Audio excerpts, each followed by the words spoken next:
అంటే ఆర్ నారాయణమూర్తి గారైతే సంచలన వ్యాఖ్యలు చేశారు. ఏదైతే బాలకృష్ణ గారు అసెంబ్లీ సాక్షిగా ఏదైతే చిరంజీవి గారు గట్టిగా అడగలేదు, లేకుంటే జగన్మోహన్ రెడ్డి అవమానించారని ఎవరైతే కామినేని శ్రీనివాస్ మాట్లాడారో వీటన్నిటిపైనైతే అసలు ఆయన మామూలుగా అయితే ఈ రాజకీయాల గురించి ఆయన మాట్లాడరు. ఆర్ నారాయణమూర్తి గారైతే ఆయన సినిమాలు ఏదో చేస్తూ ఉంటారు, రిలీజ్ చేస్తూ ఉంటారు. ఆయన పని ఏదో చేసుకొని పోతుంటారు గానీ, ఎప్పుడు కూడా ఆయన వివాదాల్లోకి రారు. కానీ ఫస్ట్ టైమ్ అయితే ఆయనైతే జగన్మోహన్ రెడ్డి గురించి అయితే మాట్లాడడానికి వచ్చారు. ఒక రకంగా సపోర్ట్ చేశారనుకోవచ్చు. లేదా నిజంని చెప్పడానికి వచ్చారనుకోవచ్చు ఒక రకంగా. ఎందుకంటే చిరంజీవి గారు కూడా అదే ప్రయత్నం చేశారు. ఒక లేఖ కూడా రిలీజ్ చేశారు. ఈరోజు వచ్చేసి ఆర్ నారాయణమూర్తి గారు బయటకొచ్చారు. బయటకొచ్చి ప్రెస్ మీట్ పెట్టారు. ప్రెస్ మీట్‌లో క్లియర్‌గా ఆయన చెప్పడం ఏందేందంటే, "ఆ రోజు జగన్మోహన్ రెడ్డి మమ్మల్ని ఏమి అవమానించలేదు. చాలా గౌరవంగా చూసుకున్నారు. చాలా మర్యాదగా పిలిచారు. చాలా హెల్ప్ చేశారు సినిమా ఇండస్ట్రీకి.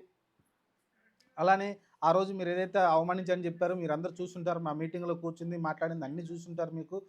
మాకెంతో గౌరవాన్ని ఇచ్చి మాట్లాడారు తప్ప, మర్యాదగా మాట్లాడారు తప్ప, ఎక్కడ కూడా అగౌరవపరిచినట్టు గాని మాకెక్కడ కనిపించలేదు. మీరు దీన్ని వేరేలాగా కోణంలోకి తీసుకెళ్ళడం కరెక్ట్ కాదు. ఇది తప్పుడు సమాచారం అయితే ఆయన చెప్పడం చూసాం. అలానే మరి ఇంగా ఇది ఇది మాట్లాడుతూనే రేవంత్ రెడ్డి గారికి కూడా చురకలంటించారు.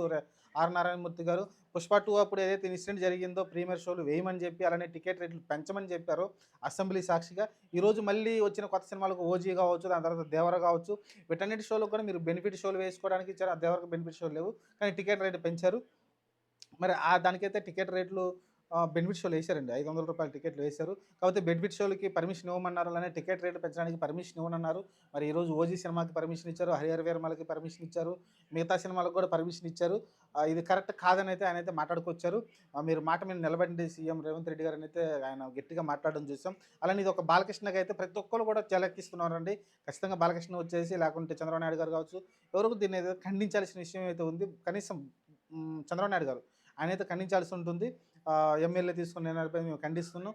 దాన్ని అసెంబ్లీలో జరిగిన విషయాన్ని మేము తీవ్రంగా దాన్ని పరిగణిస్తున్నాం. దాన్ని సమీక్షించి దానిపైన చర్యలు తీసుకుంటామని ఒక మాట చెప్తే బాగుంటుంది. కానీ చెప్పలేదు.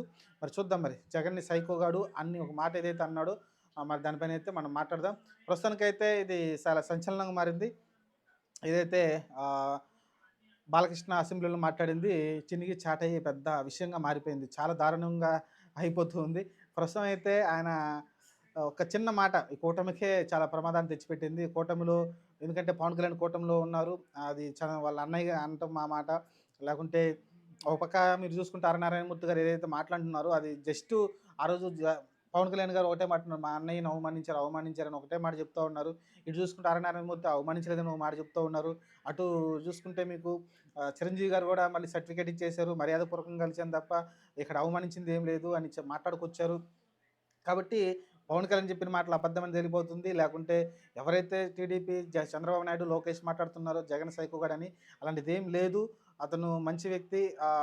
మర్యాదపూర్వకంగానే అందరిని కలుస్తా ఉంటాడు. లేకుంటే గౌరవిస్తూనే ఉంటాడు తప్ప ఎక్కడ కూడా ఎవరిని కూడా అతను ఇబ్బంది పెట్టింది లేదని అయితే మాట్లాడుకొచ్చారు. ఆర్ నారాయణమూర్తి కావచ్చు, చిరంజీవి గారు కావచ్చు. ఒక సర్టిఫికేట్ ఇచ్చేసినట్టు అయిపోయింది జగన్‌కి. మరి దీనిపైన మరి మిగతా వాళ్ళు ఎలా స్పందిస్తారో తెలీదు. ప్రస్తుతానికైతే బాలకృష్ణ అన్న మాటల అసెంబ్లీలో అది ఖచ్చితంగా తప్పే. దాన్ని చాలా తీవ్రంగా ఖండిస్తున్నారు.